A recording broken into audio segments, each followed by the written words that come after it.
the Anglophone crisis, 80 years on. What's happening on the ground? What are the impacts of the fights that we have witnessed in the divisions of the southwest and northwest regions of Cameroon? We're going to be looking at the stakes of the crisis with our panelists who are with me in the studio. We have Mr. Raymond Jume, they call him prophet or evangelist. Nation builder. He's a nation builder, but who is also a preacher and a journalist. Good evening, glad to have you. Mr. Leo, good evening. I'm so delighted to be part of the platform this evening, and good evening to you, great televiewers of my Medium Prime and Prime R. It's such a great privilege for us to be able to be on set again today, to be able to add another building block to this great nation, so that together, united but not uniform, we can be able to build a better nation. Okay, thank you too for coming, Mr. Angie Lucas. Good evening, Mr. Kum. It's a pleasure.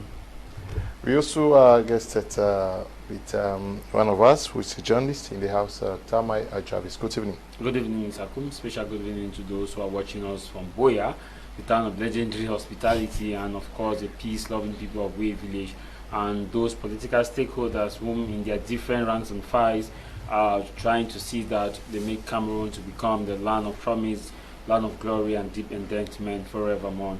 And a special one to the Bishop of Boya, the Chief Shepherd of Boya Diocese, His Lordship Michael Bibi, for his great works within the Diocese of Boya. Okay, we also expecting Mr. Shune to be part of tonight's edition of the program. Is a militant of the CPDM. We hope he joins our discussion. For tonight, we start with you. I want to have your net assessment of the crisis. More than 80 years on, Mr. Raymond Jume, since you live in the southwest region, Limbe, to be precise.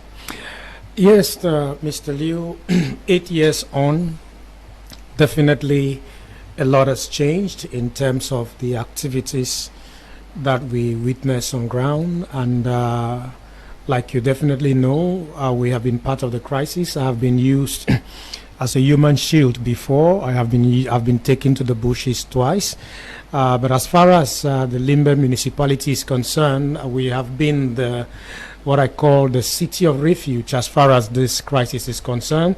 We can see that activities are gradually gaining normalcy back in the city of Limbe, but we definitely also understand that the Monday activities of the regular ghost town are not as intense as we used to observe.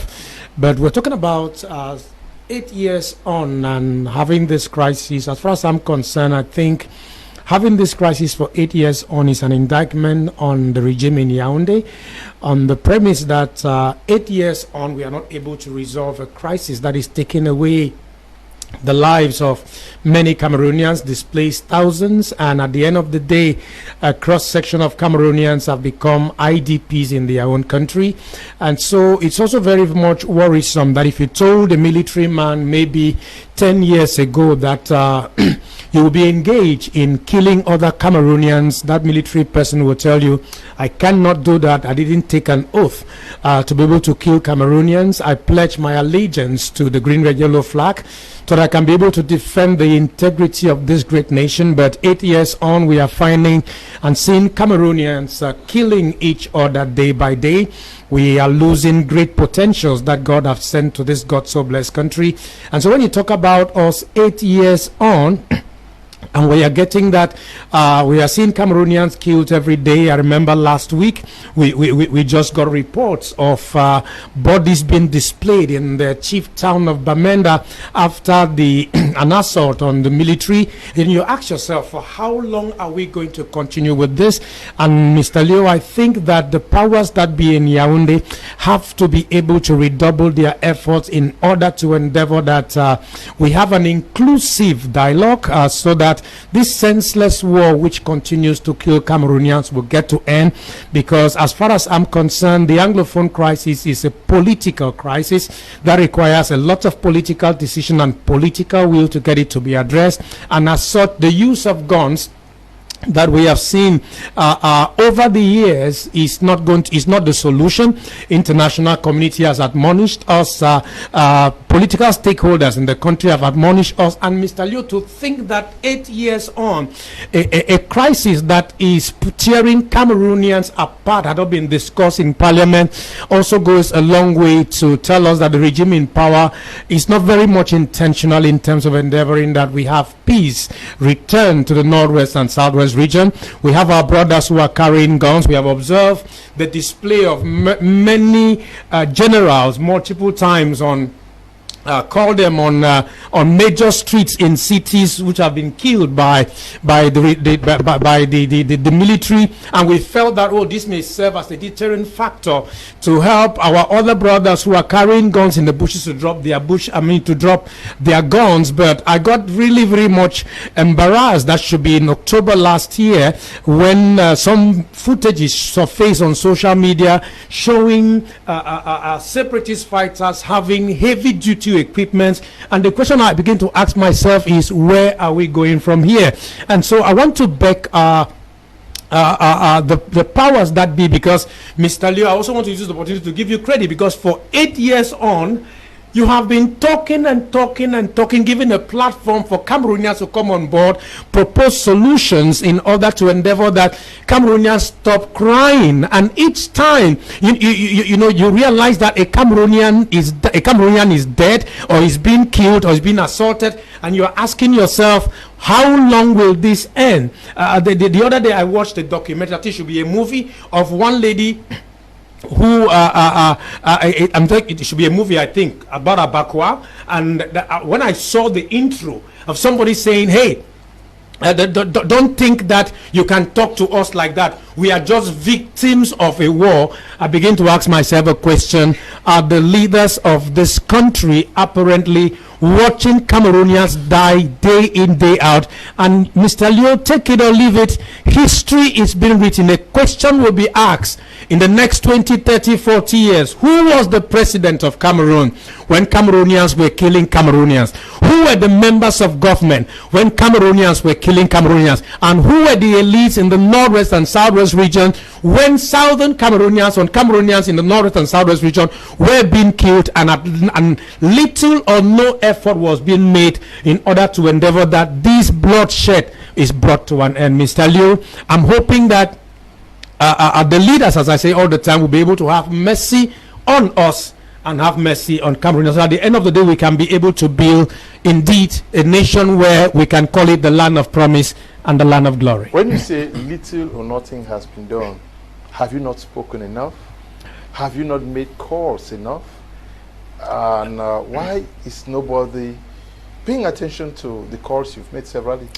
You see, Mr. Liu, you have asked a very pertinent question, and this goes in line with what I was coming to the studio. A series of things were running through my mind, and the first question that came to mind was, how come those in authority are not listening? How come they are not taking actions the way they are supposed to take action?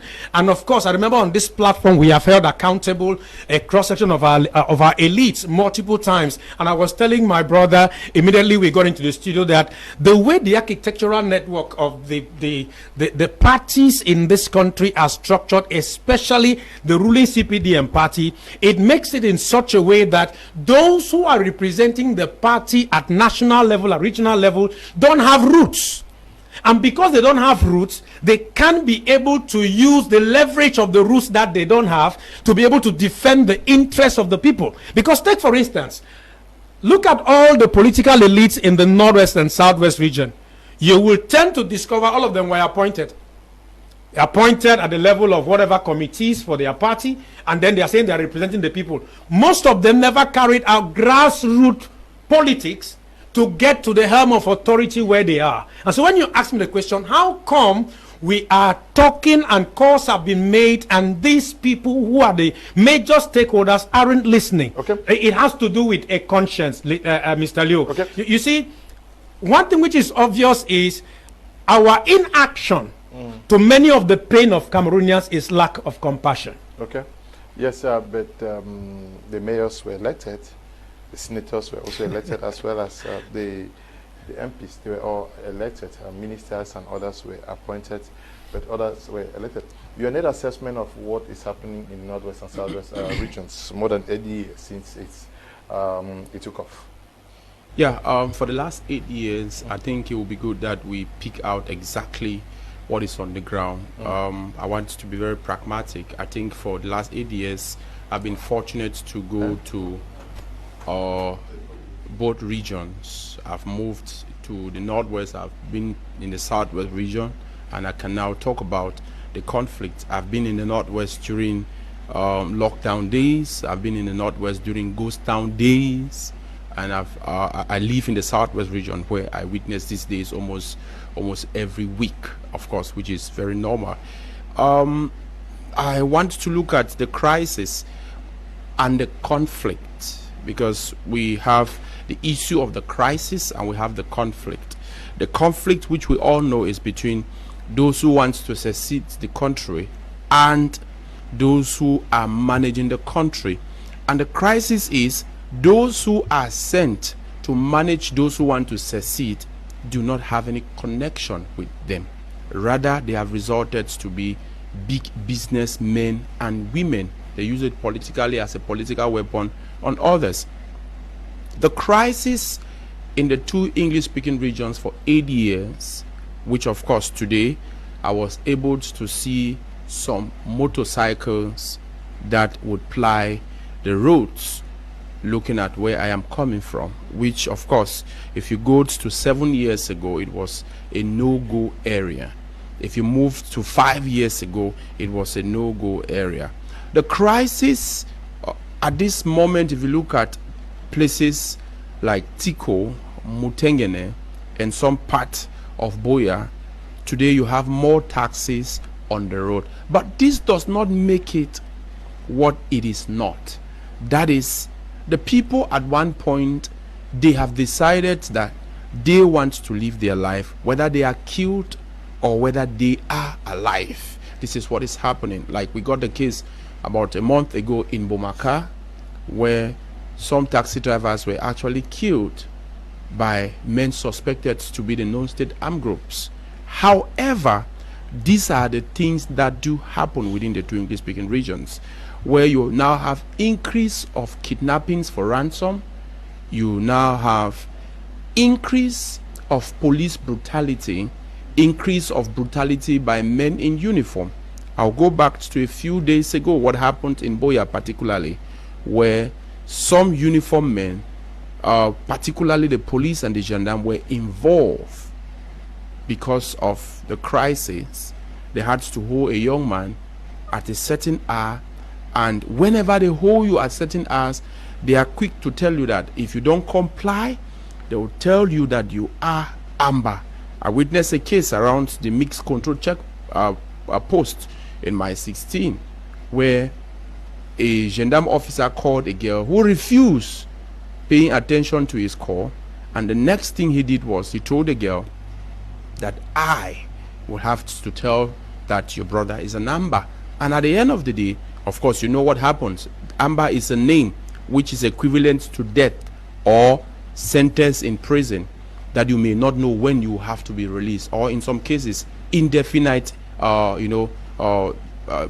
detention. You await trial until maybe when your own day is surfaced, and when that day comes, you too will be lynched like others, or maybe you will now be sent to court. So this is what the crisis is all about. 8 years on, the crisis has made it very difficult for people to enjoy their political rights. Beside the fact that their economic rights, their social rights have been hijacked by the non-state armed groups for certain days that they designate, you have the issue of days like Mondays. Drivers will always tell people like us who travel from the southwest regions to Douala that today your fare is different, and the question is why, and the answer is today the men in uniform will receive more. They don't take their usual 500 francs, which is against the law. They have moved up to 1,000 francs.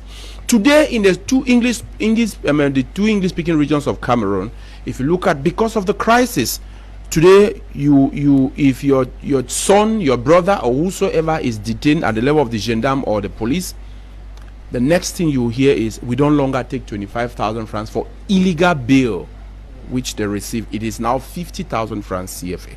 So these are the things. Today, the political right has been hijacked, where there are people who have the might to take the armored cars and goods to where they have to vote. They will vote as they want.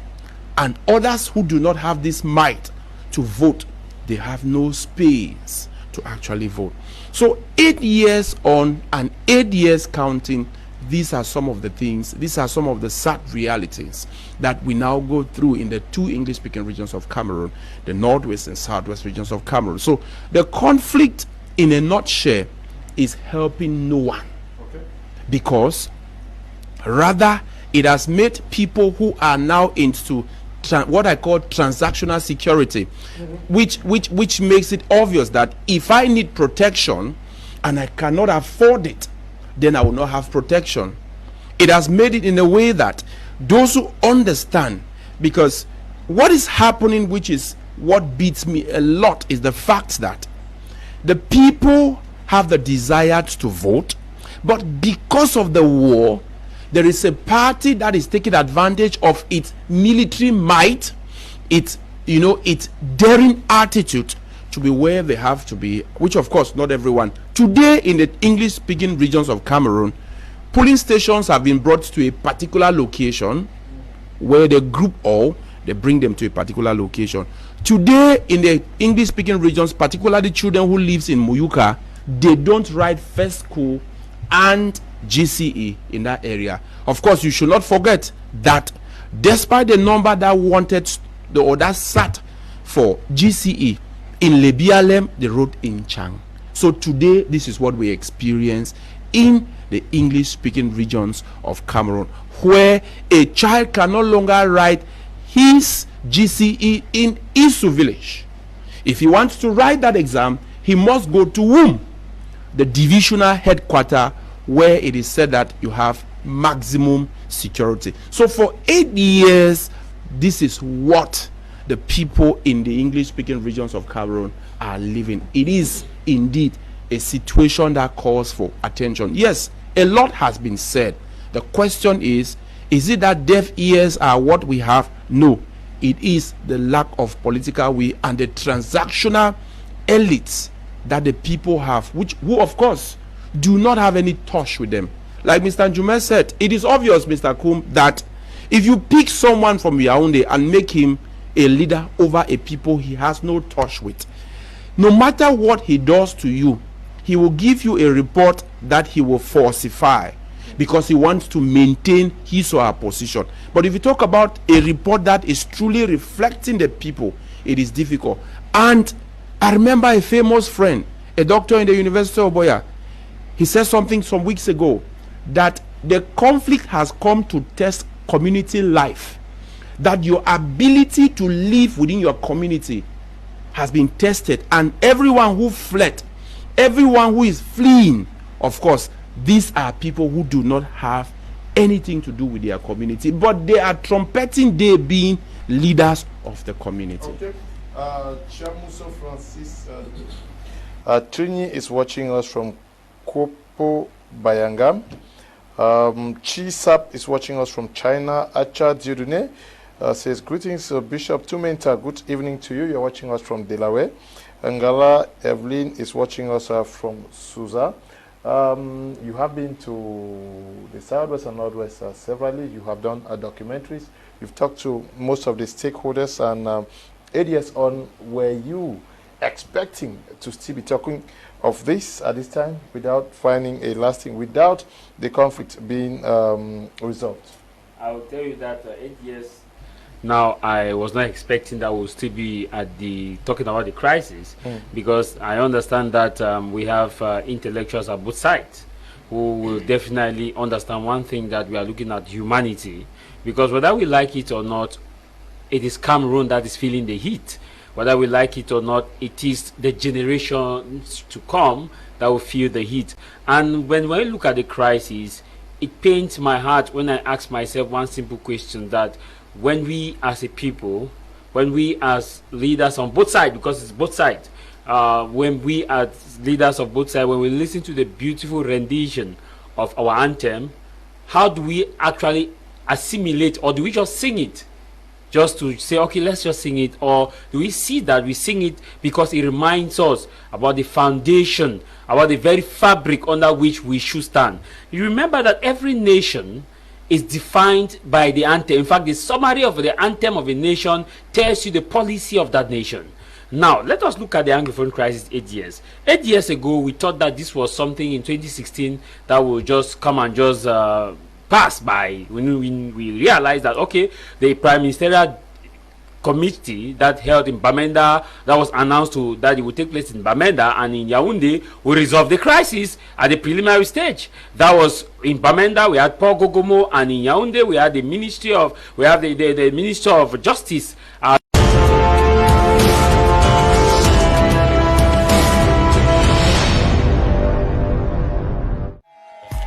When every anniversary is an opportunity to reward loyalty, Orange is here to celebrate its 25th anniversary with all Cameroonians. Many prizes to win for the occasion, tourism trips, latest smartphones, and lots of other surprises. Quick, subscribe to Orange Bonus on #111*1# or via the Maxit app. Gather a max of points and try to win great prizes. Orange is here.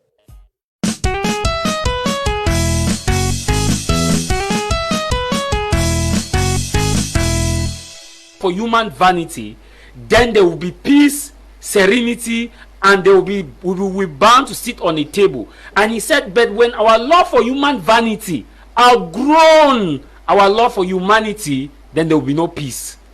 And for 8 years, let us ask ourselves, has our love for humanity supersede our love for human vanity, or our love for human vanity has superseded our love for humanity? The other one, it is the answer, as Nji said, because we are looking at a transaction now. It's more of transactionary. Like, if you have money, we protect you. If you don't have money, both sides. But now, this is what we should tell ourselves the truth as Cameroonians. Yes, the government has done some strife. It may not be enough, because if you look at what we have been able to move through, we moved from the period where the recruitment of 1,000 bilingual teachers, don't ask me how did that end. We moved from that period. No, it's always good to actually articulate some of the effort that the government has done.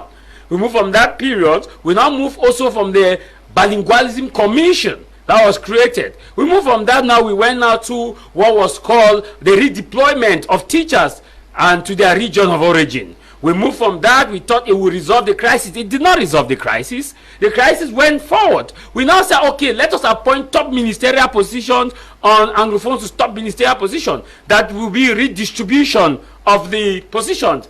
It still did not end the crisis. We now move, we say, okay, let us look at let us now, okay, organize what is called the Be the People's Tour, the young delegation in the Northwest and Southwest for peace talks and consultation. It still did not end the crisis. We move now from that, we move to the national dialogue that was in 2019, 30th of September. Within that confine, we all had hopes that peace will come within the dialogue, and we all saw what came out. We now experience the fact that a special status was accorded in the Northwest and Southwest region. The question is, did that end the crisis? Of course, the crisis continued. We said, okay, let us appoint an independent conciliator and let's give the special status to see how it will be done. The crisis still move on. We said, okay, what next to be done? Let us also create DDR center, disarmament and demobilization. The crisis is still on. We say, okay, at this level, what should we do? This level, let us see how we can now move peace crusaders to the Northwest and Southwest. There was a time we were told that, okay, there is a potential discussion when Canadians had actually announced that there will be a talk.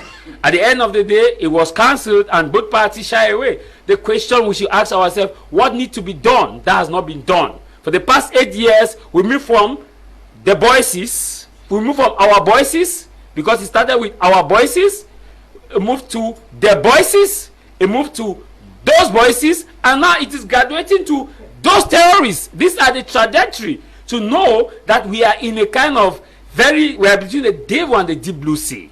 What has been done, what has been achieved so far, the balance sheet is that direct violence has actually reduced in some areas. Because there are three categories of violence. And most of the time, we tend to look at only the physical violence or the direct violence. There are three categories of violence. We have structural violence, direct violence, and indirect violence. Now, direct violence has reduced in some areas, like in Boya, where you have Moliko now seemingly has a bit of relax, that's direct. But in some areas, this direct violence is still ongoing.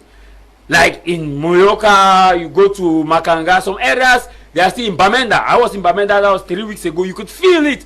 Nobody tells you when you enter Bamenda that you are in an area where it's unset. Nobody tells you. Just your spirit tells you as you leave from upstation. As you move down, everybody, you start seeing everybody as a suspect. Any bike that stops around you, you think is a suspect.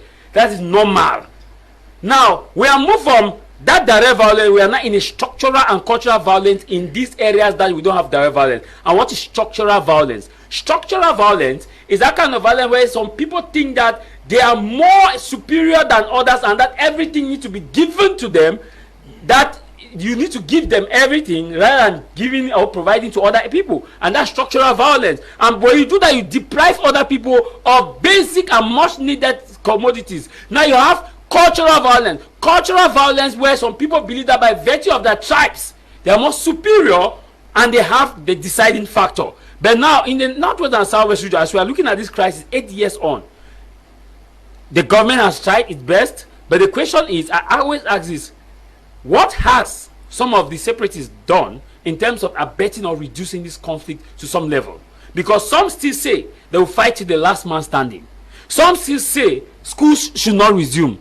Some still say that hospitals should not operate in some areas. Some still stand on the fact that those who are actually preaching for elections are blackleg and should be treated in the kind of their own way. These are the facts. And I always say that we have moved from 8 years. Let us take an introspection from both sides. What have we done so far to resolve this conflict from our individual end? If you look at what is happening at the other side, both sides, I ask a simple question that for 8 years, we have been saying, oh, no school, oh, ghost town, oh, this. What have we been able to achieve? Last man standing, there was some who always tell you that we'll fight to the last man standing. But can't we look at a political solution? Can't we look at a way that, okay, we can say that now, because it was thanks to Honorable Weber, because he was honorable, that we got to hear the Anglophone crisis at the Hemicycle. And it is only Honorable Weber who had that courage to talk about the Anglophone crisis at the Hemicycle, because he was a political figure elected in his constituency. Now, when you say that people should not go in for election or they should not vote, then you expect, because I like the apostle was saying here, I don't expect CPDM people to talk about this crisis at the parliament, because it's obvious for all years they will not talk about it. I don't expect them, because if we have been moving, you expect it's like drinking, doing one and the same thing, and you expect a different result. We don't expect. Who do we expect to talk about this crisis now? At the Hemicycle, are people like G, yourself and myself, who should now say and tell these people that, hey, you know what? Let us look at the political strategy. Let us see how we cannot get people in the political field where they can actually negotiate, because at this level we need a negotiation. Now, but when we stand and say that no election, no this for 8 years, and mind you, within the first 5 years, if you ask the mother in Munya and Ekona that, mommy, how do you want this crisis to an end? They will tell that Mapiki want independent. Go now, 8 years on now, and ask that say, mommy, what you want? That Mapiki now want peace. They are not telling you why they want confederation, federation, decentralization. They will tell you that Mapiki now want peace. That is to tell you that they are tired. And also, some of the reasons why you may not have this direct violence is also because there's what we call acclimatization. That is, within the first 3 years, people are still dangling. Mind you that, like in Bomaka, once somebody is killed now with a gun, within 5 minutes, it's like nothing happened. But in 2018, if a gun is shot in Munya, Moliko shuts down. But now they will be shooting down here. That gun the island of outside, and of that side. Within no time, everybody has adapted. But the question is that adaptability a sign of peace? The letter is 2. No, N-O. It is not a sign of peace. So, like Apostle said, history will be upon the shoulders of those who are in a position to take action. Because whether you do this because you think that you are penalizing people of a particular region, not that this is Cameroon, we pay one day, and like Albert Einstein said, the world will only be a better place if those who react when they ought to react. Good evening, Mr. Kum. Akunga To Emmanuel watching from Fundong. Good evening, Mr. Liu. Boong Martin watching from Chad in Jamena. Ashuka Rawlings is watching live from Douala. The only thing I can say is that the crime and punishment are twins of the same destiny. It's just a matter of time. 8 years, above 8 years, and not able to find a lasting solution. Is it also a lesson to those of us who love conflict, who think that starting a conflict could be easily resolved? There is a magic formula for the end of a crisis like this one. It is true, many of us believe that the international community could hand twist both sides, both the separatists and the government, to fix the problem. Others felt that God was working out something magical, because I can vividly remember more than 100 prophecies that were given. I followed them from men of God who said, they were giving dates, months, that by this time, military, they see something is going to happen in Mutengene. I vividly remember another one who said in Miselele, all those things. You see, Mr. Liu, I'm happy you're able to recapitulate all of these things, because it's time we learn our lessons. If you want to be an expert in decision making, then you must be able to study consequences, because there is an eternal principle that says, don't be deceived. If you plant plantain, you will harvest plantain. And today, as a nation, we are currently harvesting the seeds we planted many years ago, a few years back. And as such, if we want to be able to change the harvest of tomorrow, it therefore means we must be able to change the seeds today. Unfortunately, like you mentioned about the prophets who felt that they can use the crisis to make a name for themselves, to say, thus saith the Lord, when God didn't tell them anything, to be able to make some people and make the name of the Lord look childish and foolish. One thing which is obvious is, I've even met pastors who call themselves amber pastors, who are supporting the separatist movement. But one thing I want to tell Cameroonians is, none of us wrote an application to be born in Cameroon. And because God, by his infinite mercy and wisdom, decided that we should be born in Cameroon, had a plan and a purpose for each and every one of us. But unfortunately, the devil was very smart in recruiting some people in his agency who had the mandate to kill, to steal, and to destroy. And they have been able to exercise the devil's mission in being able to destroy Cameroon, as we see. But I think it's high time we ask ourselves, because the sum total of the problems we find in Cameroon are a cumulative collection of all the problems each and every one of us have been able to contribute. For instance, you may ask yourself one question. These politicians we have, were they imported? Did we import these politicians? The answer in the affirmative is no. They weren't imported. They are from our communities.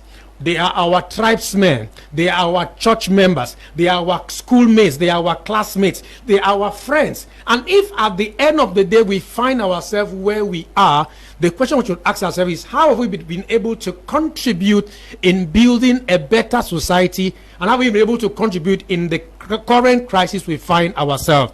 Mr. Liu, when we look at ourselves 8 years down the line, what lessons do we learn? There is an anecdote of a young man who asked one pastor one day, and he asked the pastor, what do you think about self-defense? Is it not good that I go and learn karate? The pastor told him, I've learned the act of self-defense when I was still a youth. And then the young man was very curious. He asked the pastor, did you learn karate? The pastor said no. Did you learn kung fu? The pastor said no. He said, then what did you learn? He said he learned a skill from the book of Proverbs, which says, a soft answer turneth away wrath.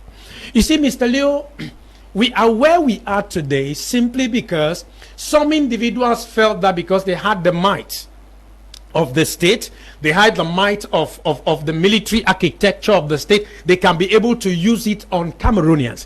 And I feel that dialogue, as far as I'm concerned, is a process, because we have had evaluation meetings as far as the Grand National Dialogue is concerned, and the question I ask is, if we took this decision and the results and the outcome have not been what we expect, then there is a need for us to go back to the drawing board. And my appeal is that the powers that be that thing, they can use the leverage of the state, you know, to say there is nothing that they are supposed to do. And likewise, the separatist fighters who think that they have now guns and they continue to kidnap our brothers and sisters, they continue to take kill the ones that are not working in their directives, and then policemen and forces of law and order now are like, okay, we have been given the opportunity to make a mess of your life, and everybody is trying to abuse power to tell us that, listen, we must be able to get to a place for us to know that if this nation must be better,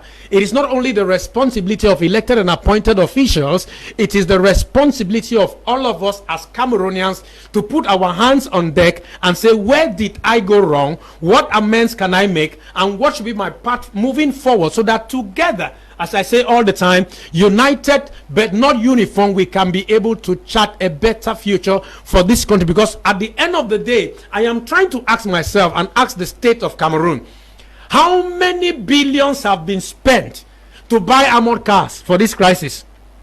Just imagine that amount of money put together to buy us tractors for agriculture, to do roads. But yet we sit in a board meeting and make a proposal to buy weapons to kill Cameroonians. Who has bewitched us to this level?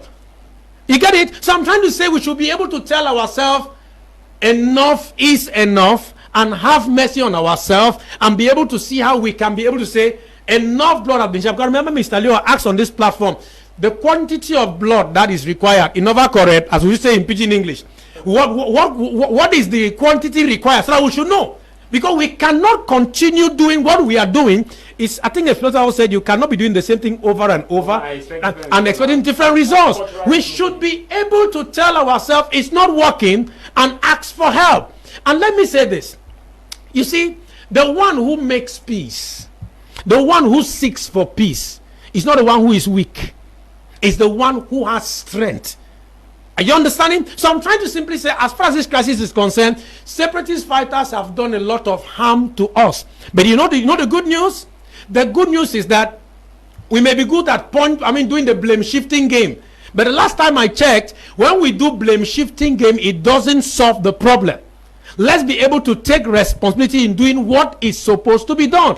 And what are we supposed to do? There was injustice done from inception. We are harvesting the fruit of the injustice. Can we then have justice across the board? Because we are brothers. We are one. We are, as a nation, who are bound to live together. I've told some separatist fighters who have attacked me a couple of times, why am I talking about nation building?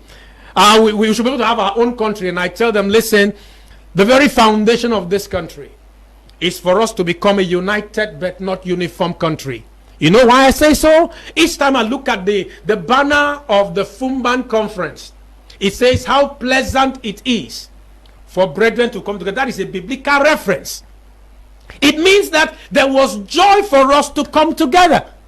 And if there was joy for us to come together and we apparently made some mistakes along the line, we can right the wrongs. And how can we right the wrong? By simply accepting that you were wrong, ask for forgiveness, we reconcile, and take measures to build a better country. We cannot profit in killing one another. The only persons who are profiting as far as this senseless war is concerned, number one, is the devil. Number two are those who are war entrepreneurs, who continue to receive allocations day in, day out for money given to them by the state, and likewise those who are taking ransoms for one another from Cameroonians. I'm simply trying to say that it is high time we tell ourselves, we have killed, we have shed enough blood, and it is my prayer that God will have mercy on us, because at the end of the day, the blood of the innocent that have been shed in this senseless war will continue to cry. And if some of us think that we can escape the justice system of Cameroon and go scot-free, we cannot escape the justice system of God, because we are responsible and will be held accountable. Okay. I don't know whether you fully addressed this issue of God sent. I feel sorry for our beloved country, Cameroon. Good evening, Mr. Leo. I'm Lawrence, watching from Kumbo. I salute all of you in the studio for this crisis to take a different dimension. Okay.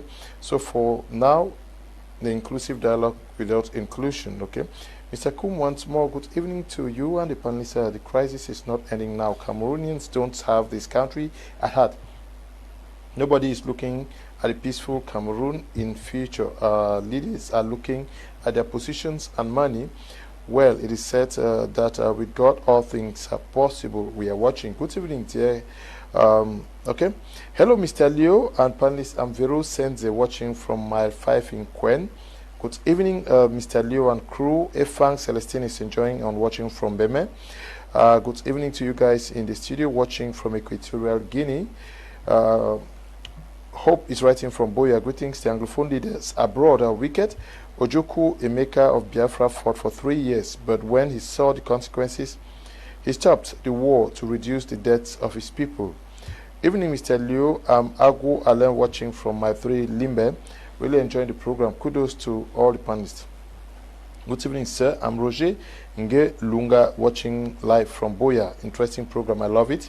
Good evening, sir. I'm in Tico. It's hot there. Good job, you all. Good evening, Mr. Leo. I'm Chenny Boris, watching from Bamenda. I wanted, just very briefly, Yes. it was said by so many quarters that it is a God ordained, and so many persons spoke about how, I don't know, is it that God had to destroy to fix? Now, this is when the people said it is a God-ordained struggle. So many men of Yes, made that what claim. they simply meant is that it's not like God ordains that Cameroonians should be killed. They simply said the quest for justice is a godly value, because God is against injustice anytime, anywhere, in any place. And as such, when this particular issue came up, it resonated as an injustice that had been done to Cameroonians of the northwest and southwest region, who have a root of being southern Cameroonians. Remember, Mr. Leo, when the Catholic bishops in their Catholic panorama, published, I remember during the onset of this crisis, you understand, they went to the historic foundation of the country and were able to tell the government that this is where injustice has been done. This is what can be done to repair the damage that has been done. So when the men of God said it is a God-ordained struggle, they simply meant by saying that, listen, the fight for injustice in any nation is God ordained. And Mr. Lee, I want to make this remark. If you get to Acts of the Apostles, chapter number 6, there is a scenario there where there was injustice done in the church, where the Bible says there was a discrimination that was done upon the Greek widows who did not have their own portion that was given daily. And what happened? They protested. The name today we call deacons in our various churches. For those who have deacons, you should be able to know that the office of a deacon was created as a product of a protest that took place within the church environment. Okay. And so what I'm trying to say, Mr. Leo, is that when this particular marginalization was brought to the attention of the apostles, listen to what they did. They didn't clamp down on those who were protesting. They called a general assembly. They were apostles, eh? Yeah, they were apostles who were leaders. We are not talking Who were leaders. I'm trying to simply say this can be the same approach we can use. They called the people and said, hey, we have observed that we are wrong. What was the first thing they observed? They realized that it was accumulation of functions among the apostles. What is the same thing with Cameroon government? Accumulation of functions. Then they tell the people, appoint this category of people among yourself who will be able to handle this issue.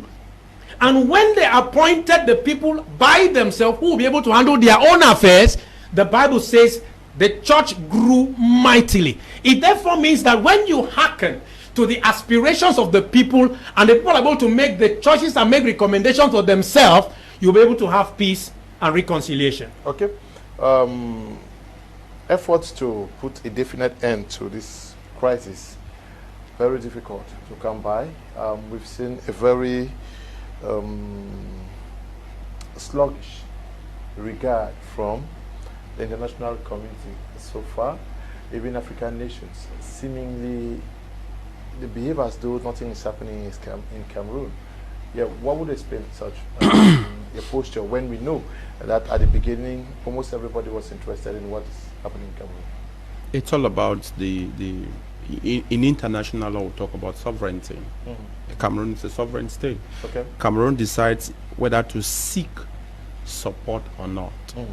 And because this is rest on the shoulders of all, or it is resting on the shoulders of the government of Cameroon, it makes it quite obvious. And this is why I said it here some time ago that if you tell me about an end to this conflict for the separatists to cause that to happen, please, before you misunderstand me, it is not possible. When there is a conflict in a country, whether a conflict of cessation or a civil war, there is a principal party by international law that is called upon to manage that situation. It is the government. This is the only legitimate person that can determine when there will be a dialogue and that can listen to where there should be a dialogue. And this is why no matter the fighting left and right, if the government decides today that they want an end to the ongoing senseless killings in the two English-speaking regions where some people like me who lives in Houre are being deprived from traveling from Houre to Bamenda town today, where some people like me who live, or those who are living in Lebialem, children, they are being deprived. They are taken from Lebialem to Nchang to sit for an exam. Children who live in Muyuka, they are taken from Muyuka to come and write their exam in Tiko. This is to tell you what is happening. Now, it is as simple as this, for those who do not know. The government of Cameroon, by its action towards the people, if you go by the 2019 presidential decree creating the special status for the English-speaking regions of the country, the raison d'etre for creating this is to give back to the people, in their words, that will calm them down.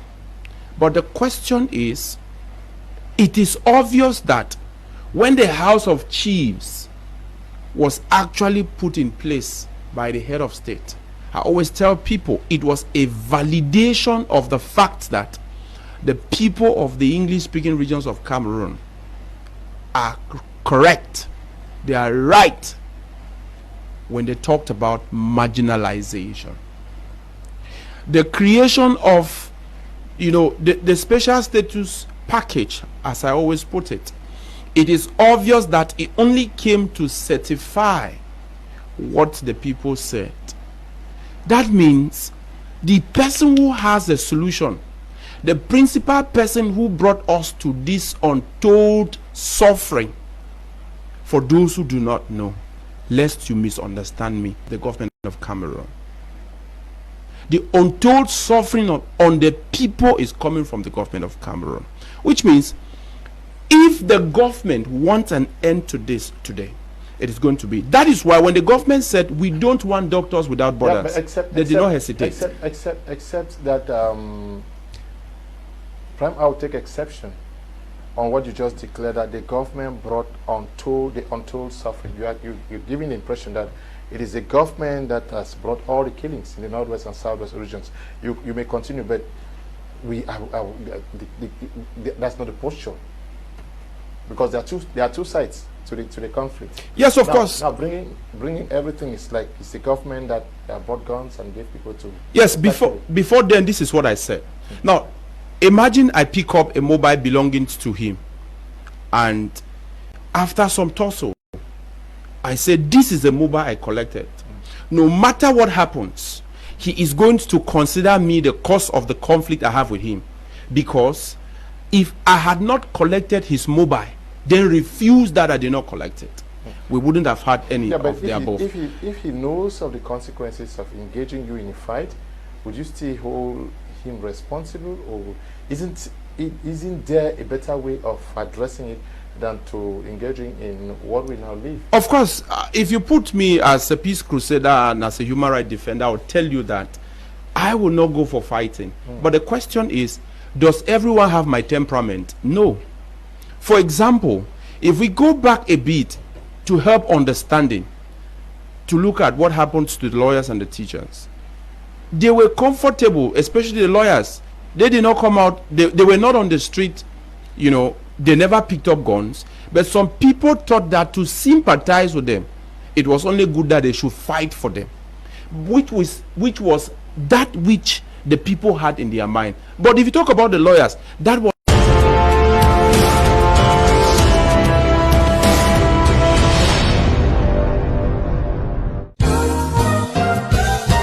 Pay your taxes and custom fees at Express Exchange. The solution is close to you. Enter an Express Exchange agency, head to the cash register with your tax notice, and make your payment of tax and custom fees with ease. Receive a confirmation receipt. So cool, Mullah. Yes, Mullah. From now on, I pay my taxes and custom fees at Express Exchange. It's simple. Express Exchange, partner of the Guild and the Directorate General of Taxation. Express Exchange, #1 in quality service in Cameroon.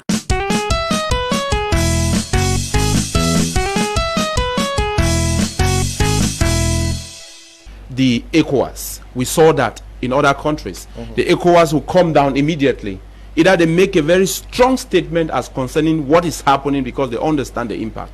But the case of Cameroon is different because in CEMAC, it is not a culture. Countries within the CEMAC region, they are comfortable to see a member die. They are a bloc on paper. They are not a bloc in principle. They are not a bloc by action. They are a bloc because someone is imposing a particular currency on them. That is what makes them a bloc. Okay. Now, if you go to look, if you were to look at why maybe La Francophonie is not involved, of course, it is obvious that no matter what we do, Cameroon still remains a sovereign state. If you look at what I call politically correct but humanly very wrong, in the sense that it is obvious that at the level of Commonwealth, we heard Patricia Scotland, she said all the things she said, but there was no sanction. Rather, it was America who took Cameroon out of AGOA and later on saw the dying nature and the suffering and the untold suffering of the people. Rather, America decided that, okay, I'm going to grant people from Cameroon temporary protection status. And with the presentation of the government, which is now bringing us back to why America has decided that she is going to withdraw. This is because she has identified that the presentation of the conflict from the position of the government, it makes it not what it was. And that is why America now says, okay, to Cameroonians who had temporary protection status, you don't longer have this anymore because your government says your country is what it is. But to those of us who are living the sad reality on the ground, we are seeing it. Why we suffer from the hands of the non-state armed groups, we suffer from the hands of people who are supposed to be controlled by the government. Why? It is obvious that if you look at what happens, as it was the case I witnessed in Moya, it was very common for you to see military trucks when they meet civilians on the road and they need to make their way to wherever they are going to. They don't care. They hit you off. And it took some time for the government of Cameroon to address this. When they began giving sanctions to military people who will carry out such terrible act, you no longer have that. Okay, you no longer have it. The same question. You are somebody you've read about conflict resolutions and a host of others. Why is nobody actually paying so much attention to what is happening in Cameroon? Is it to say that the tensions have died down, violence has died down, or they are also tired? You know, it's a two-way street. They are tired and also other focus on other areas. Remember that before when we had the Anglophone crisis, there was no COVID-19. And so all eyes were more on the conflict that were taking place across the world. But when we experienced COVID-19, all effort now became on COVID-19. And when COVID-19 seemingly was almost dying down, you had the Russia-Ukraine conflict. And the Russia-Ukraine conflict also affected us because we were talking about the exportation and the importation of grains. Also the issue of fuel that we get from Russia and Ukraine, and it took everybody off. However, just to cue in as to what you have asked, we've had everybody that matters have visited Cameroon. They have visited Cameroon. Patricia Scotland has been to Cameroon, Commonwealth. You have La Francophonie has been to Cameroon. The chairperson of the African Union at the time, Moussa Faki, came to Cameroon. And all of this time that these poor dam sighting that came to Cameroon, there was what we call in Pidgin, Mami Wata Ghost Town, or lockdown, with the aim, according to what we were told, to send a strong message such that they should know that Cameroon is, everything is not working in the North and South region. You had the United Nations Secretary General himself, who is the man that understands how, when we are talking about conflict, that the conflict is magnitude, because many people are actually pointing fingers at the UN of the famous Dakhamajas Commission and also the article, I think 1608, the UN boss in Cameroon. The Pope has sent his own envoy, and the Pope himself has actually talked about the conflict. Now, who do we want again to talk about this conflict that has not talked about the conflict? Is it the Pentecostal big pastors? They too have talked about the conflict. But why is it that they are not taking concrete action? There's what we call in international law territoriality and extraterritoriality. Now, territoriality is what Mr. Lucas talked about, the sovereignty of a state, that every state is sovereign in how it rules its people, the policy made, and how the policies are adapted, and that no other nation has an inherent right to determine how and what another state carry out as policy on its own people. Now, on this note, these persons that I've cited can only advise, can only do what is called an advice. We advise, like you saw when Patricia Scotland came. We advised that.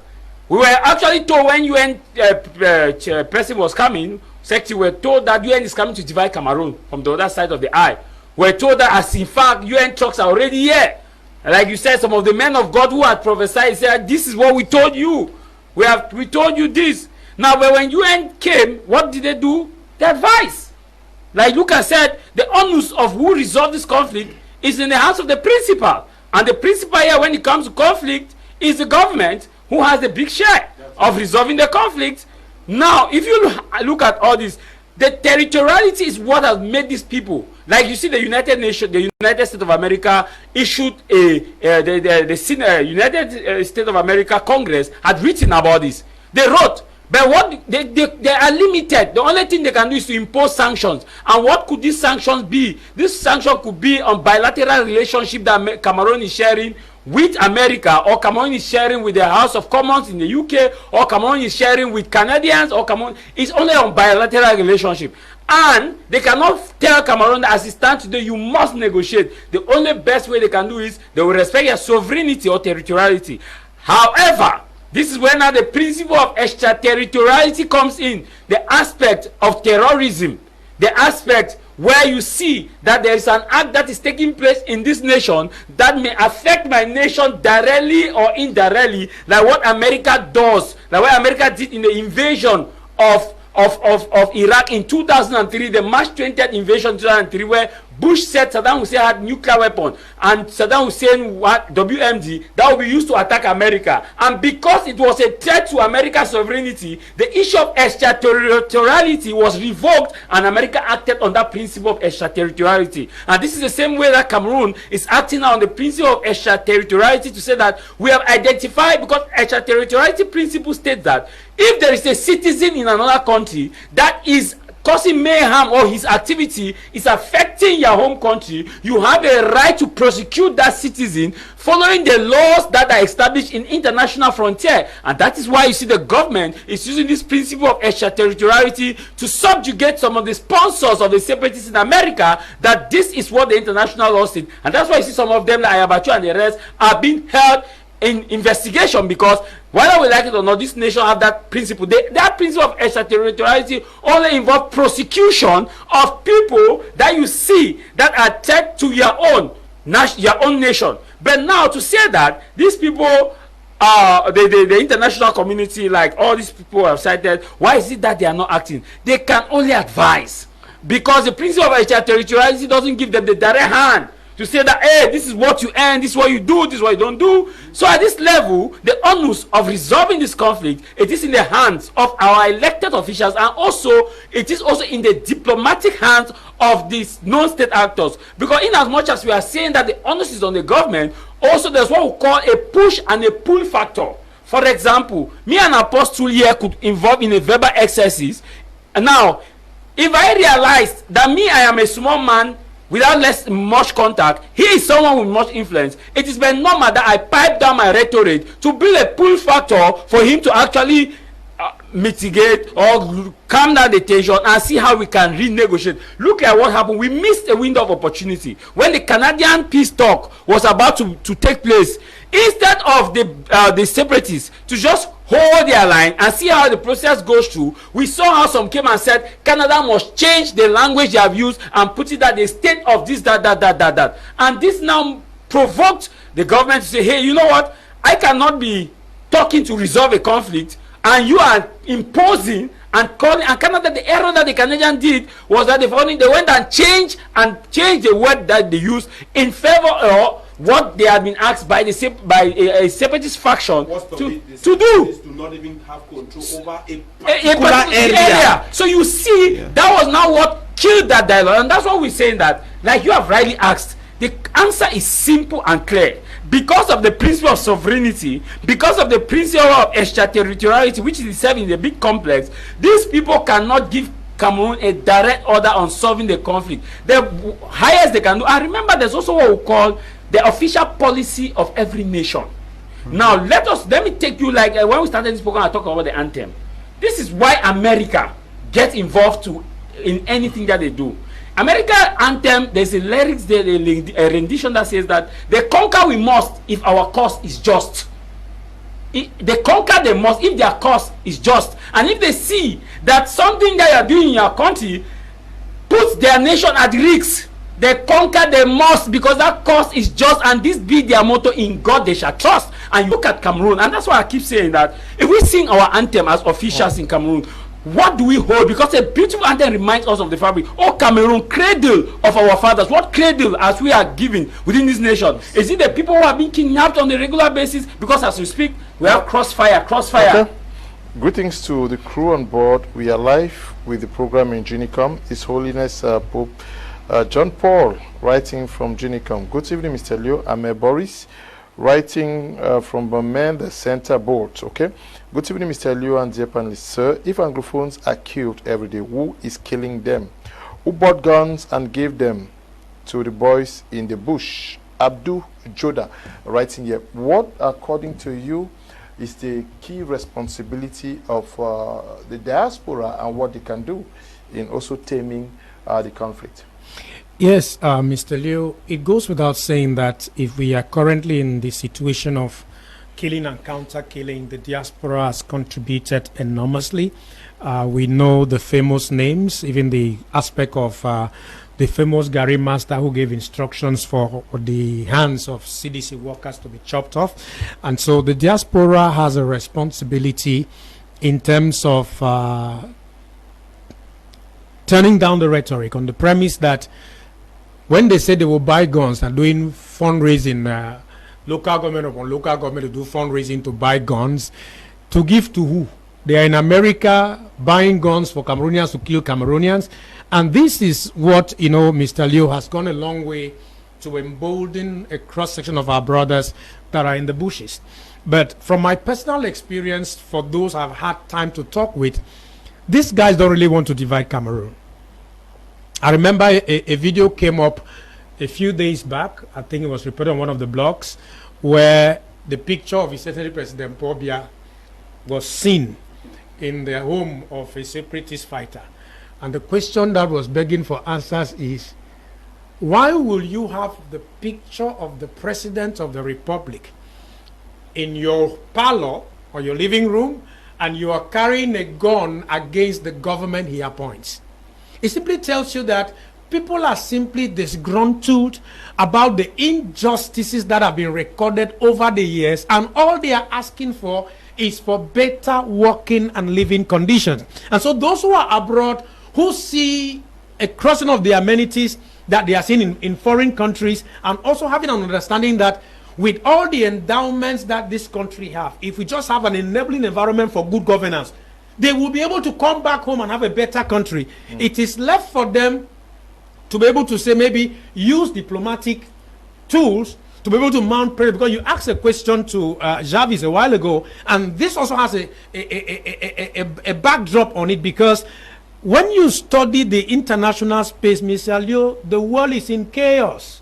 There are problems left and right. Everybody's trying to see how they can manage their problem in their various spheres. Yeah. And I believe Europe is also very beautiful. So you realize that even the diplomats have been telling us that this is the Cameroonian issue. We should have it addressed from the Cameroonian perspective. So Cameroonians who are abroad should know that they have caused a lot of harm by the kind of messaging they continue to do. Because I've received calls on some of them who have told me, how can you be a bona fide Southern Cameroonian and you're talking about nation building? Stop that nonsense. Come and join forces with us for us to be able to conquer La Republique, so that we build our own country. And I asked one of them one day, you talk about Southern Cameroon too predominantly.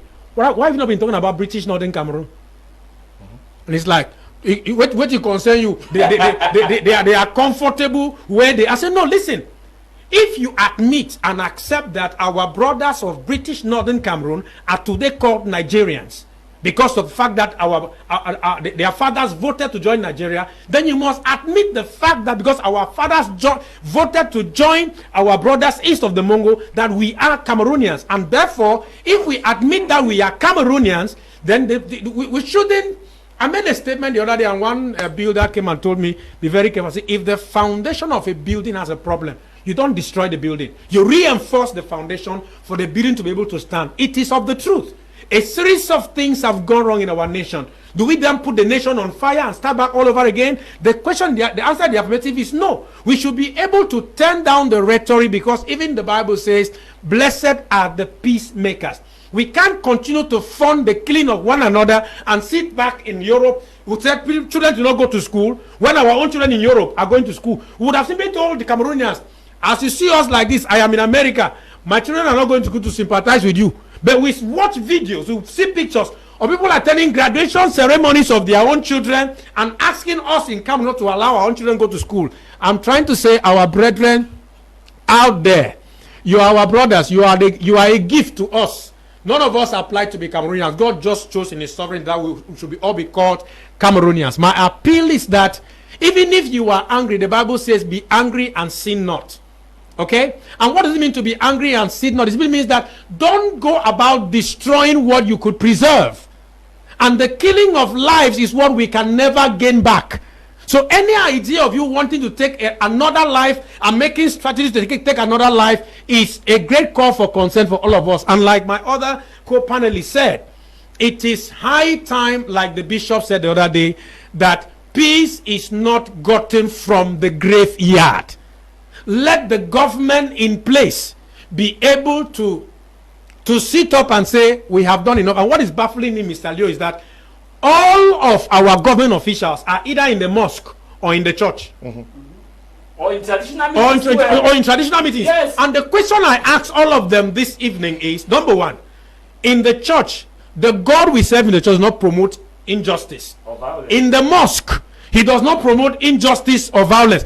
In the African traditional religion, it doesn't promote injustice. So the question I'm asking is, what level of hyper hypocrisy are we deploying in claiming that we have allegiance either to the church or the mosque or our ATR background, when apparently our actions are adverse or antithetical to the things that we do. So my appeal is we should be able to tell ourselves enough blood has been shed. Let's ask God for mercy, heal, reconcile, and take measures to build a better country. Okay, let us take a listen to this report that was done by Tamfu Sidwan in Kumba.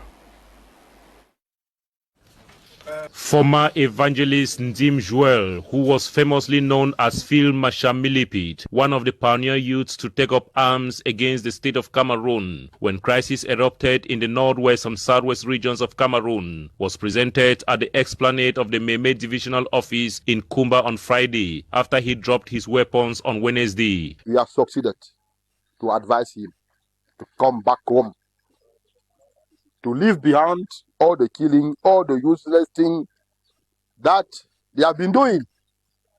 They are also victims because they have been misled by their brothers abroad. Joel and one of his fighters, General Jagaban, promised to embrace peace, encouraging others to also drop their weapons. I don't come today to meet up my papa then, to hand over everything. I don't see and say what will be the do it be very wrong. And my brothers them, where they there for bush, may all them they come so they'll be together. We'll see how all things will be fine. Any picking, when I'm a picking there for bush, if you are come me fear, may call my number. I will can't receive it for any place. You know, for bush, you feel sick, you know get way for go hospital. So at the beguna, mona come up. Happy with the decision, the Meme SDO Chamberlain Tundong handed a brand new motorcycle to the former separatist commander, stating that it will help him generate some finances to take care of his family. The bike we offer to him today is for him to move freely in the sensitization of the remaining in the bushes and other in town.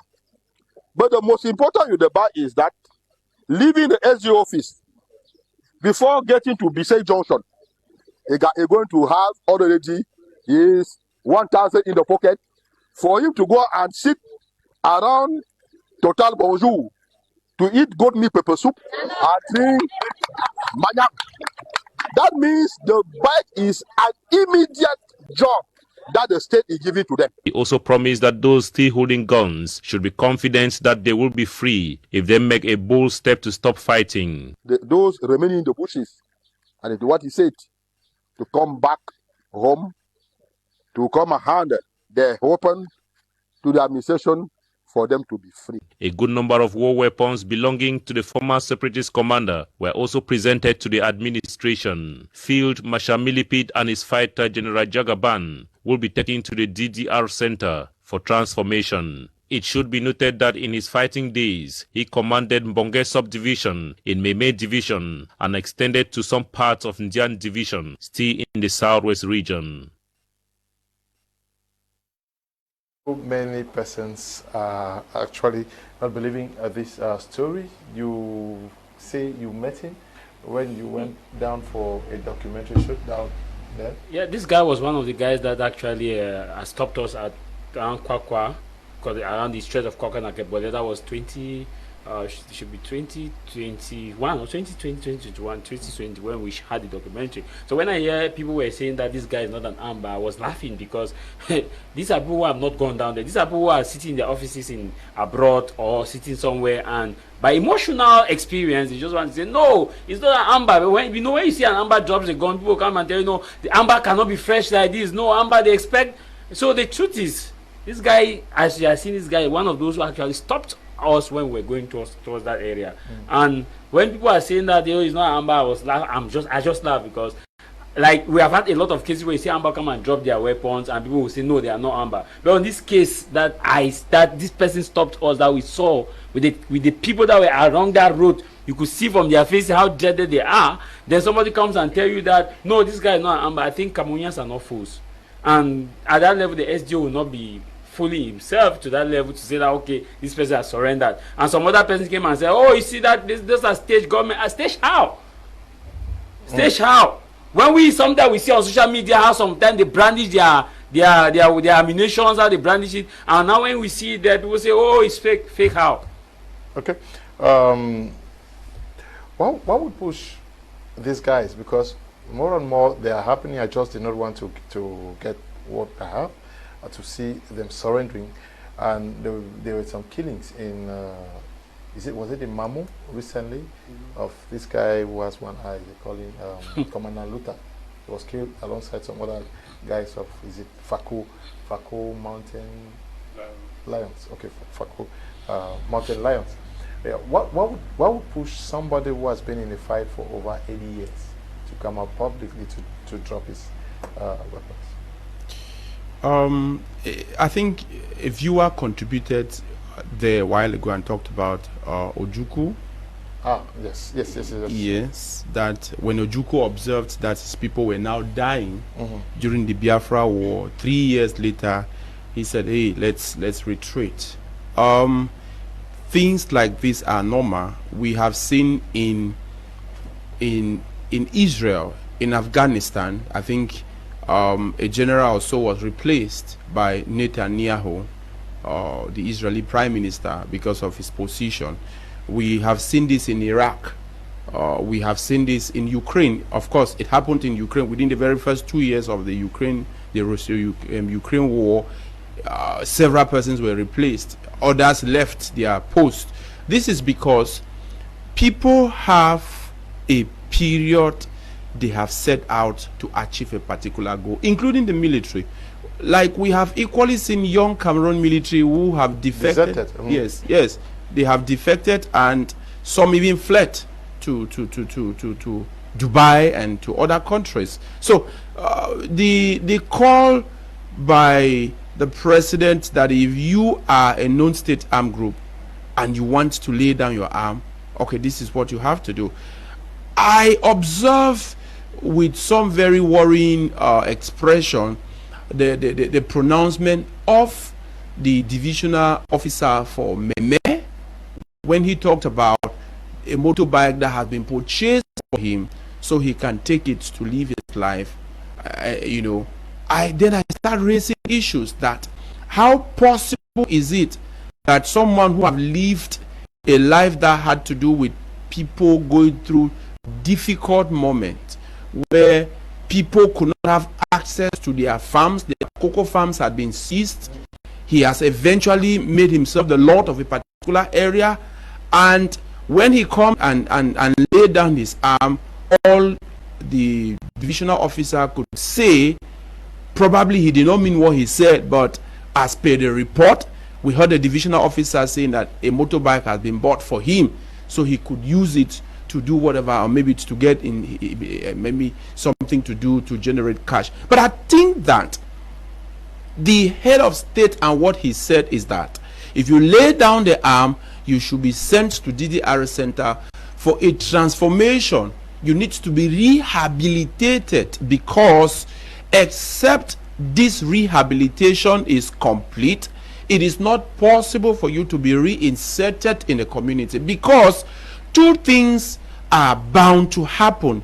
You could be killed, or at the end of the day, the people will not want to see you around them, because there is that stigma. No matter how we put it, anyone who has fought and now lives in the bush and decides to lay down the arm he had, or lay down arms, this person has that stigma, and this person is seen as the person who did not want a particular people to live their life. So I think that the reason why most of these guys would lay down their arm, as we are seeing, I think beginning 2021, where it is almost a monthly thing, it is because most of them have come to realize that those sponsoring them abroad are no longer what they had promised them at the beginning of the conflict, when they gave them access to arms. Another worrying thing is that if I look at the ammunitions and the arms he possesses, that he surrendered with, then I start asking questions. What is happening with our borders? How was it possible for him? Did he purchase them? Were they exchanged? Then this is where what Mr. Njume said, that we have moved into what we now call the economics of war, where the people, there are people whose business is to trade these arms. I remember a case in Tico where a young military guy was actually caught for trading arms. So you realize that we are in this conflict. Though there are people laying down their arms, yet yes, we have a lot of people. Tamfu Sidwan in Houre, in Kumba, says that he's going to the DDR, but the bike is to support his wife and children. Probably he will have a rider. Just to clarify what you just said. Then that's better, because I had a worry with allowing this guy back into the community, because this guy is not somebody we need to see in the community even for the next 5 years. He is someone who should be kept in the DDR for the next 5 years, because it is not an easy thing for someone to actually lose his entire cocoa farm. If I go by the story Tamai recounted, I can imagine how impossible it was for people to have access to their cocoa farm, because most of those guys within those areas, they are the lord of people's property. Of course, you should not forget and that those decisions are taken within a split of seconds. Their life is hanging within a split of seconds. So you can imagine if this guy is allowed. So, but I think that while we are happy that they are laying down their arms, the state of Cameroon needs to open an investigation. We need to investigate and see the source that these weapons, when you look at those weapons, if you go by the bullets, please, it is important, if you go by those bullets, to identify they are bullet meant for Cameroon, which means these are not bullets that were brought in from Ghana, they were not brought in from Nigeria, they were not brought in from Sierra Leone, or they were not brought in from Equatorial Guinea. These are Cameroon-made bullets. These are bullets destined for Cameroon, because every bullet has a code. You cannot take a bullet used in the UK in Cameroon and it is not identified. Once it is identified, where that bullet was destined for, it is known. So the question is, where are these guys taking these arms? Who within the ranks of the military is indeed feeding fat while the people are dying? Why can't we open an investigation? If we go by the total number of arms and ammunition that these guys have surrendered with, and every one of them is the arm that Cameroon taxpayers money bought, did they get this arm only through when they killed a military, or how did they actually get access? How are they having access to the arms that we are supposed to have? But we have a very broad border, and it's easy to know where the checkpoint is, and to bypass them, be it around Manu or Menchum Division or long border. It's a very long border. So those issues. I think, Mr. Liu, his issue of consent for investigation for trafficking is pertinent. Remember, even when Field Marshal died, the venerated Field Marshal from Lebialem, reports came that his phones were able to have traces of people sponsoring, where some of them were alleged to be government officials. We're waiting for some of those investigations to come up, but we didn't definitely get them. Now, coming to the report that we was just aired, I want to, when the reporter began by evangelist, I got scared. I got a bit worried, because when you use a religious title and you give it to a non-state actor who have been engaged in killing people, engaged in terrorizing people, I call him an evangelist. The weapons of our warfare are not carnal. So the gift of the Lord. So what I'm trying to say is, without no, that is an abuse on the nomenclature and title given to individuals whose actions are against what they bear. So I'm just trying to say, okay, what I'm trying to say is the fact that that was mentioned got me a little bit worked up. But I want to say that it's a noble initiative to say guys are getting fed up, are saying that the vision that was sold to them is not becoming a reality as the days go by.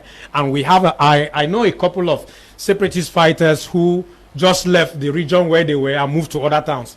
They didn't bother to go to DDR center. What we are simply saying is that it's important for us to be able to give peace a chance and allow justice to prevail in our land. Okay. This man is giving more clarification. Tampu Sidwan, who is watching us, he says, Okay. the guy used to be an evangelist of the Apostolic Church. Okay. His father was also a pastor. That's serious. Yes. As the son of a pastor. You know, like man of God, like also you mentioned this in the introductory phase that at one point that we had some men of God who identified to be amber men of God. Yes. So the premise. this is based on your hypothesis. Your hypothesis. In fact, this has tested your hypothesis to be affirmative. You are very right, but what I wanted to just pass across is that anybody who carries the title of a man of God and is involved in that activity of killing, stealing, and destroying people's life is acting. Yeah, I agree with you. I agree. The challenge we have is that sometimes they also quote the Bible. They will tell you that David also went to war. This person went to war. This person went to war. I agree that the weapon of our warfare are not carnal. I agree with you. But you know, there's another thing that we must admit. There are people whose power as given by God is not taken despite their defiance of course, the scripture. Like, yes, you know, blessings are, you cannot take it. You can't take it. But what is most important in the report is that this guy, as was known within that community, he was an evangelist who later on transformed into a non-state armed group or a separatist fighter who became so dreaded and took his evangelistic skills to win people for Christ to start winning people for the devil. I think, to start winning people for the devil, thereby supporting killings, kidnapping.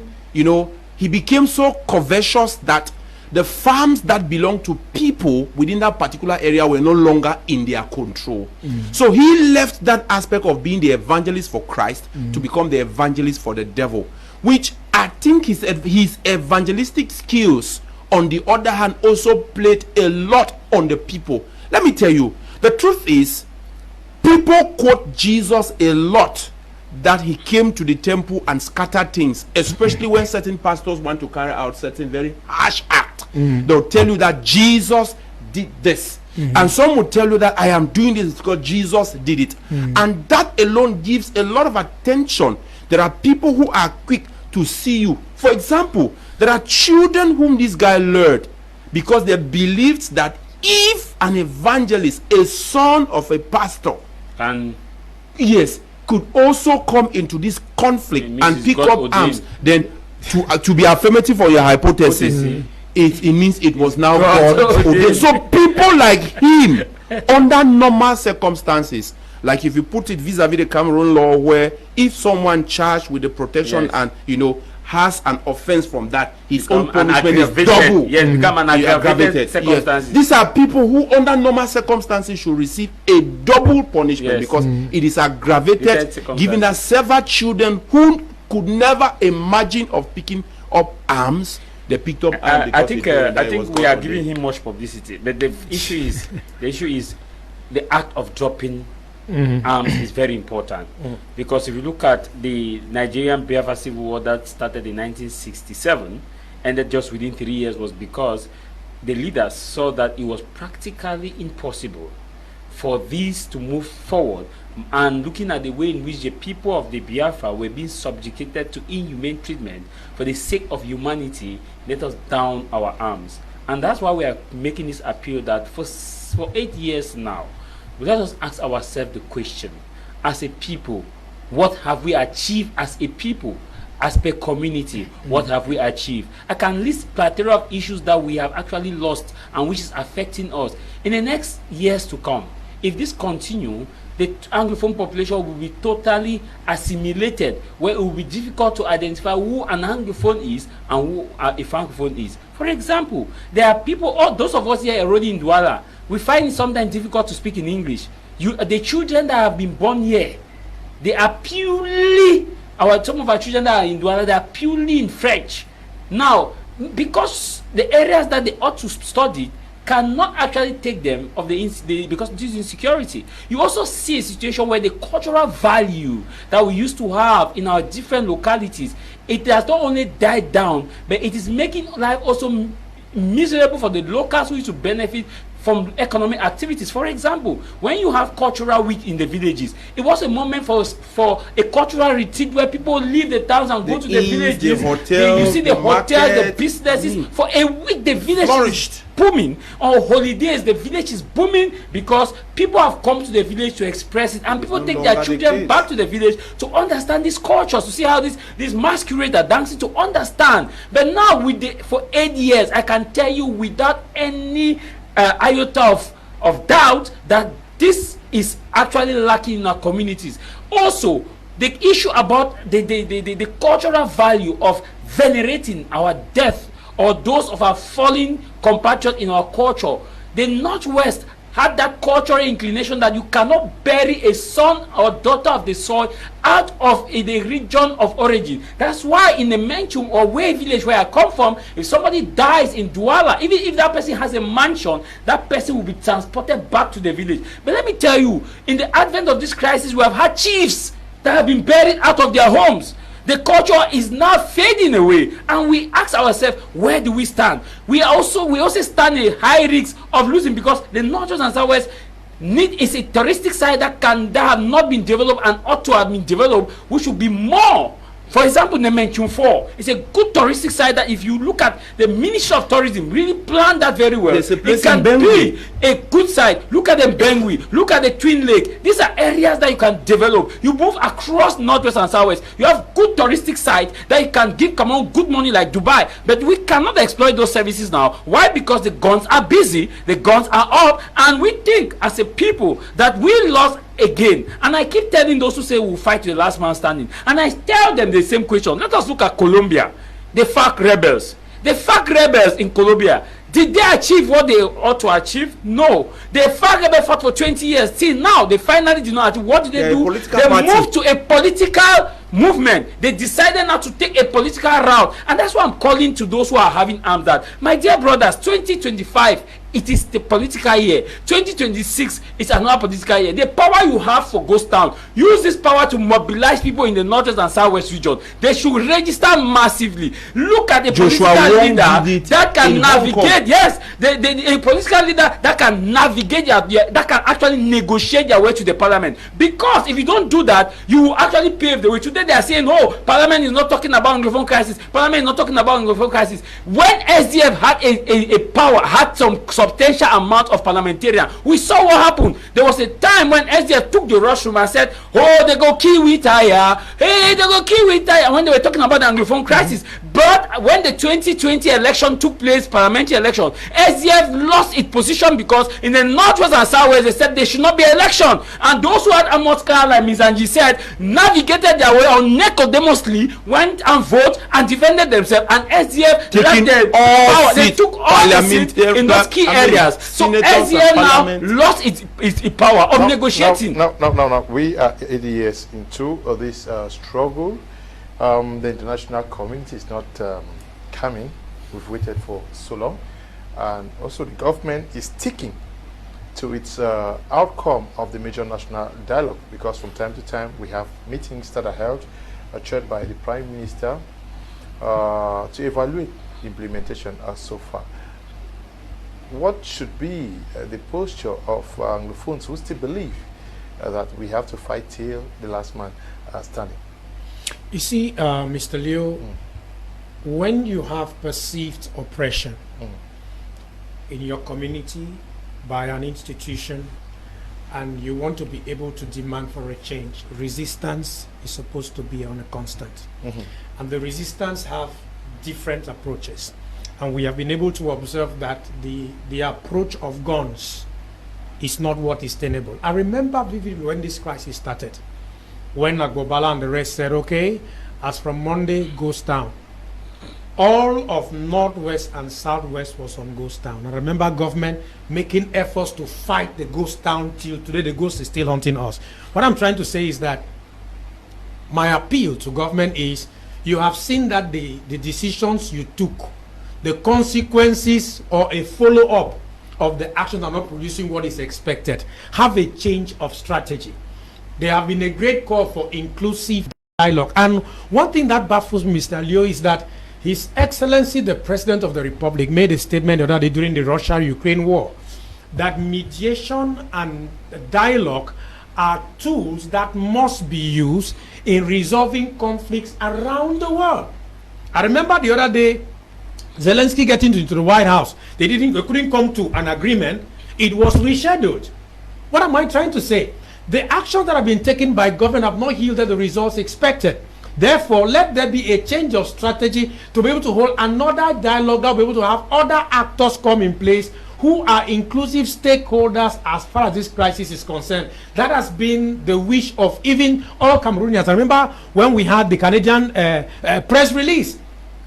Even separatists, mothers and who were say, everybody celebrated. Say, thank God, a breath of fresh air is coming. What am I therefore saying? It is important, fellow government officials of Cameroon, that we have a change of strategy and also appeal to our brothers who are carrying guns across the board and the separatist fighters out of the country. That listen, we cannot destroy Cameroon the way we are going. Lives continue to get lost and we cannot recover back this life. We should be able to look introspect. We should be able to introspect about ourselves and say, this approach has got to change. And what are we going to do? Let's be able to have concessions. And like my other co-panelist said, the government is the principal who should be able to say, my children, like a father in the house will say, or your children are scattered abroad. What are you supposed to do to bring them all together? Let the government act as a father to be able to change the strategy. Even the scripture says, if you spare the rod, you spoil the child, right? The government have applied some disciplinary measures. Are they working? They are not working. You be able to communicate and dialogue with the individual that they have called, who they have termed now terrorists, because that's the leeway to make it easier for them not to negotiate. But now, I'm trying to say that the negotiation now should be between who and who. All right, Mr. Leo, we all know who the state actors are and the non-state actors. I remember at the level of the Canadian mediation effort, we had the different leaders.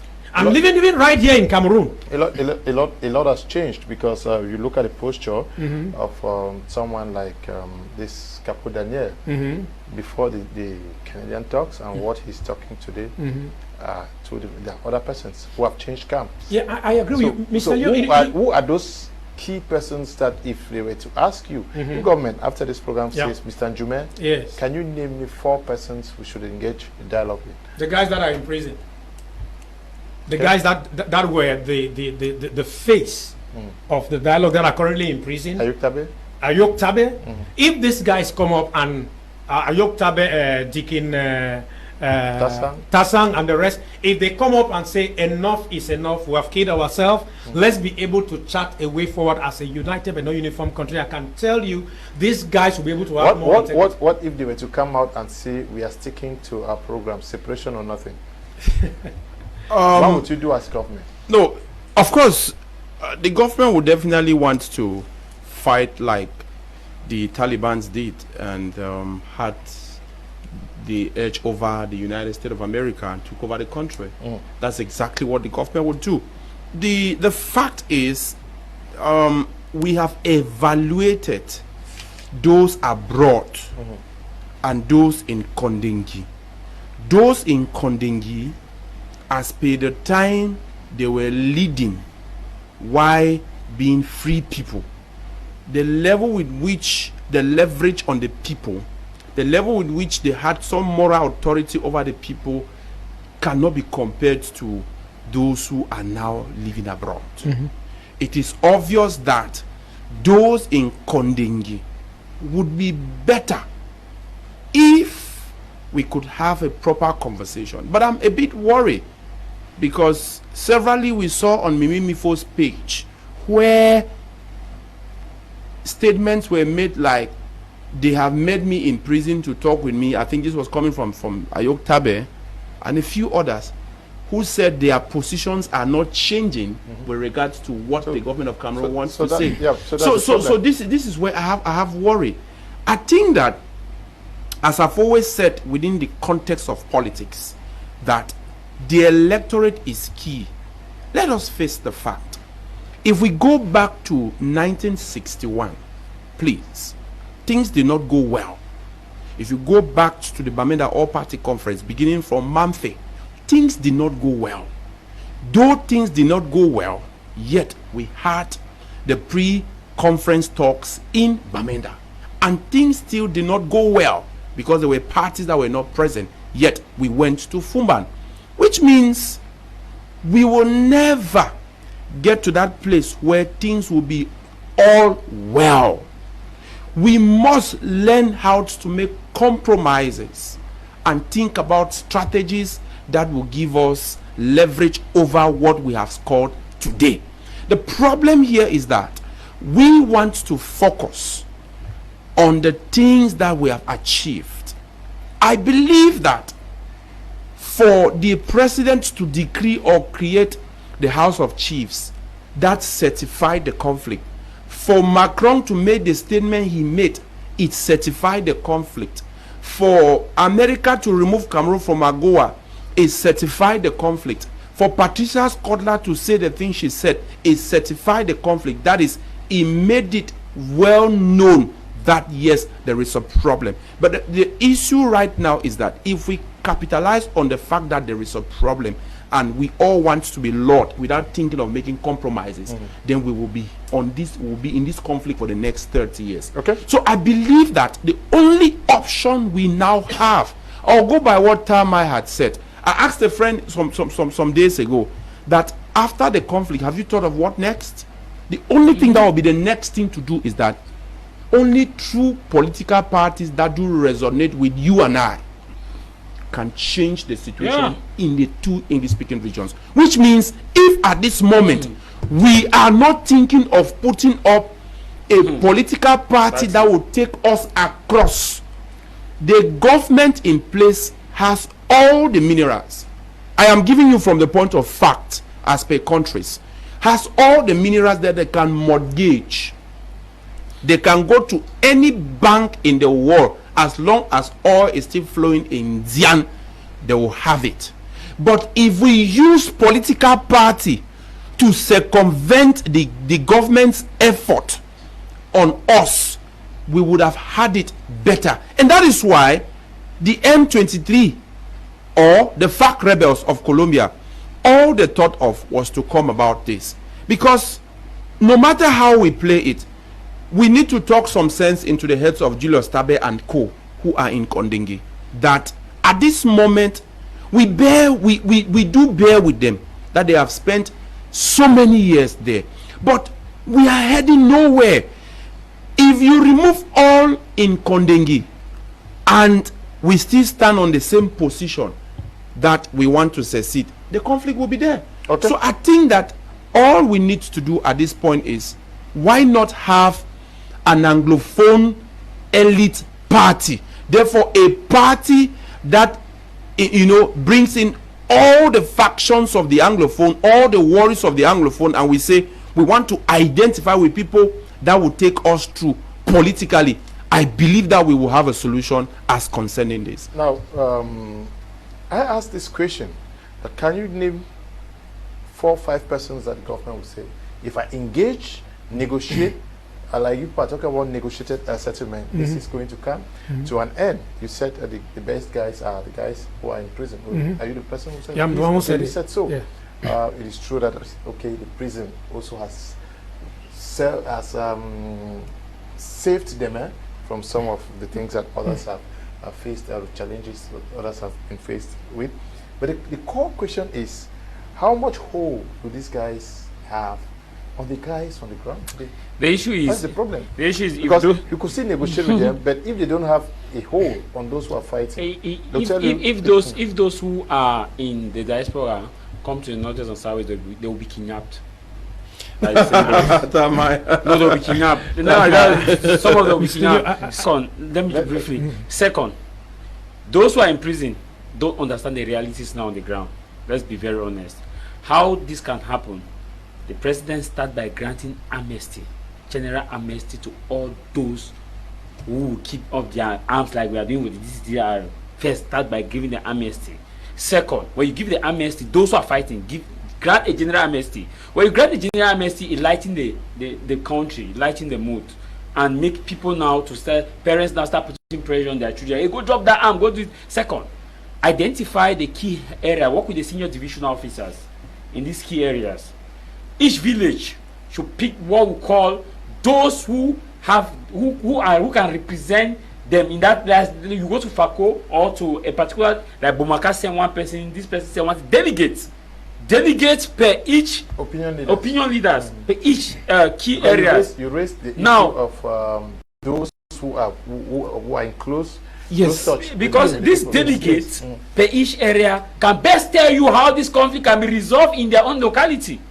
Now, the people who are fighting also should, since they already have amnesty, they will now join the talk. So if you have the delegates from the north, from FACO, delegates, all this area point delegate, they appoint delegates to come and sit and discuss. Remember that in the initial phase of this conflict, if you had done a survey, like Christian Cardinal Tum of Blessed Memory did his survey, it was majority favor separation. If you do a survey now, you have a different result as to, because a lot of water has gone down the bridge. You have a different result. The man who is in Konegu may tell you federation, whereas the man in Munya is on effective decentralization, whereas the man in Mwa is on a different system. So these people can come together and first of all have dialogue on what they agree first, focus on what they agree. We have agreed on this. This one that we have not agreed, we work on it temporarily. So to me, who to dialogue with is simple: delegates. Okay, delegates from the ground. What I wanted to say or to add up to what Jarvis is saying is that one of the reasons why government didn't allow the Tumi-led conference, all Anglophone conference, to hold, is not because those guys would have had legitimacy to be able to represent the people. And since government realized that if these guys meet, they'll be representing the people, our elite said, no, this thing cannot go. What am I trying to say? If the Anglophone bloc can be able to select leaders for themselves, who will be able to rightfully represent them, like Anatomy was trying to get them singled out, you understand? It will make it easier. But unfortunately, our elites who are lost touch with the population didn't want that to happen, because we must remember, Mr. Liu, when His Excellency Philemon Yang went to Boya and Bamenda, when the president sent him, what do you people want? The population gave the aspiration of what they wanted the president to do. But to the shock of all Cameroonians, we had what they call the Southwest Forum in Boya and the Northwest Forum in Bamenda, where the elites decided what was contrary to what the population wanted. So in order for dialogue to be for the interest of the people, it will necessitate that people of goodwill, people who care about the population, who definitely can be able to defend that population, be brought on the fore, so that government can be able to see who will be able to drive the change required to get people mobilized to do the needful for us to have peace in the Northwest and Southwest regions. Okay. I want to thank you all for coming, and we hope that the message is gone through.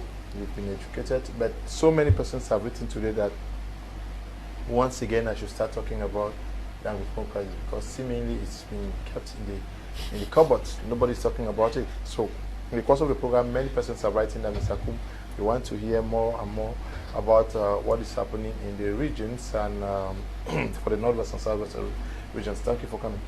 Thank you so much. It's a pleasure. I have only a single appeal.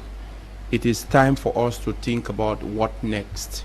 And the what next is, if the conflict is called off today, tomorrow we will move into a state. And if we are in a state, political parties will be allowed to make decisions for people as per law. So what next? It is time for us to think about having a political party that brings in all the Anglophones, whether they who are now with the CPDM or they who are with who. We need that particular political party.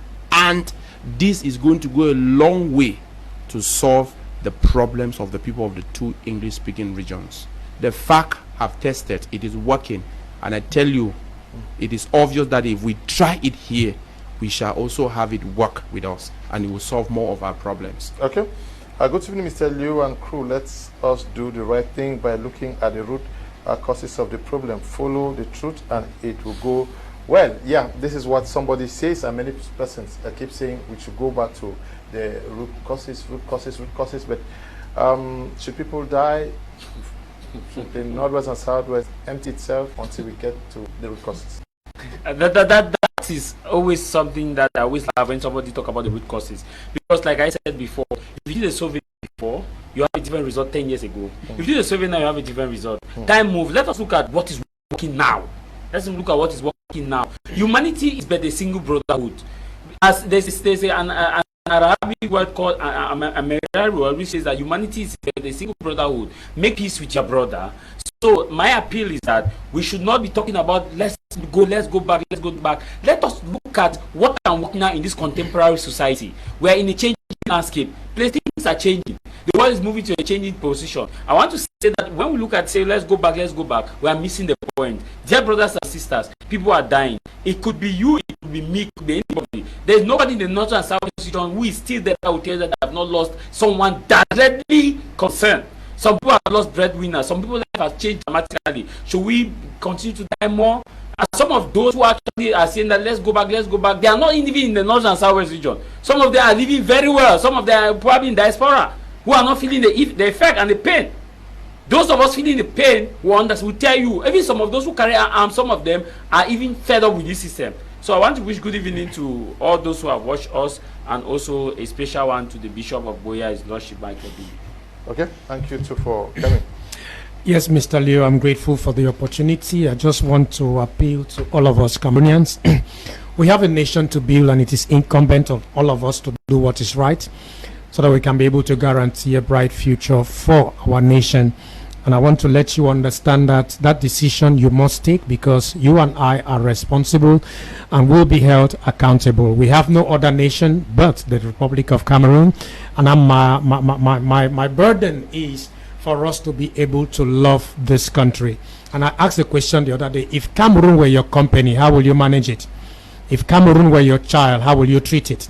If Cameroon were your church, how will you apparently lead it? And if Cameroon was your baby, how will you nurse that particular baby? Let's be able to have a rethink and be rest assured that if we do what is right, we can be able to guarantee a bright future for this country. And each time we sing the anthem and we sing the refrain, land of promise and land of glory, we'll be rest assured we are doing what is right. I want to say a special good evening to you, Pastor Bob Gaffritz of the Redeemed Church of God, Wovia, who is watching us all the way from Limbe. Good night to all of you, and God bless you. Thank you guys for coming, and to the producers of this program, Eli and Desmond. We're very grateful, and to all of you for watching. Thank you immensely. Stay blessed. Bye-bye.